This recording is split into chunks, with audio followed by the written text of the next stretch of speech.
સુરત મહાનગરપાલિકા દ્વારા નાગરિકોની સુવિધા માટે એક મહત્વપૂર્ણ પગલું ભરતા પાલિકા કચેરીમાં અરજદારોના માર્ગદર્શન માટે હેલ્પ ડેસ્કની શરૂઆત કરવામાં આવી છે। આ હેલ્પ ડેસ્ક પર થતી તમામ કામગીરીનું સીધું મોનિટરિંગ મનપા કમિશનર પોતે કરશે।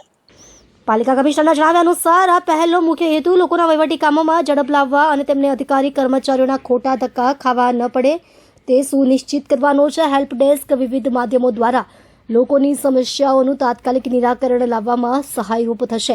મનપા પ્રશાસને આ નિર્ણય વહીવટી પ્રક્રિયાને સરળ બનાવીને લોકોનો કિંમતી સમય બચાવવાના ઉદ્દેશ્ય સાથે લીધો છે। આ હેલ્પ ડેસ્ક નાગરિકોને માર્ગદર્શન આપવાની સાથે તેમની અરજીનો પ્રતિસાદ સમયસર મળે તે માટે પણ કામ કરશે। સુરત મહાનગરપાલિકા તરફથી મ્યુનિસિપલ કમિશનર કચેરીમાં આવતા મુલાકાતીઓ માટે વિઝિટર હેલ્પ ડેસ્કનું આયોજન કરવામાં આવ્યું છે। આ વિઝિટર હેલ્પ ડેસ્ક ખાસ જે મ્યુનિસિપલ કમિશનરશ્રીને રૂબરૂ મળવા માટે લોકો આવે છે, એમના ત્યાં નોંધણી કરવામાં આવશે અને એનું જે કમ્પ્લેન્ટ્સ છે એનું એન્ટ્રી કરવામાં આવે। કમ્પ્લેન્ટ્સ અલગ અલગ ટાઈપના હોઈ શકે છે।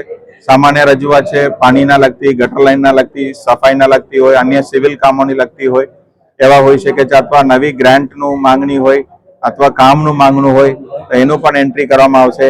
કોઈ પોલિસીની લગતી બાબત છે, સુઝાવ સૂચન છે તો એ પણ એમાં મેળવીને એના ઉપર કાયદાકીય રીતમાં કામગીરી કરવા માટેનું આ એક આયોજન છે।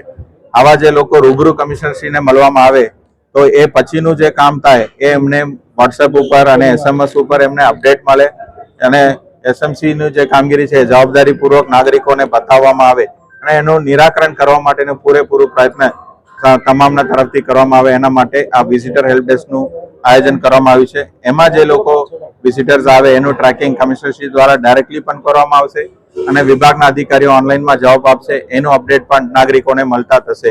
એવી રીતે નાગરિક સેવામાં એક સુવિધામાં વધારો થશે એવી આ પ્રોજેક્ટ મૂકવામાં આવી છે।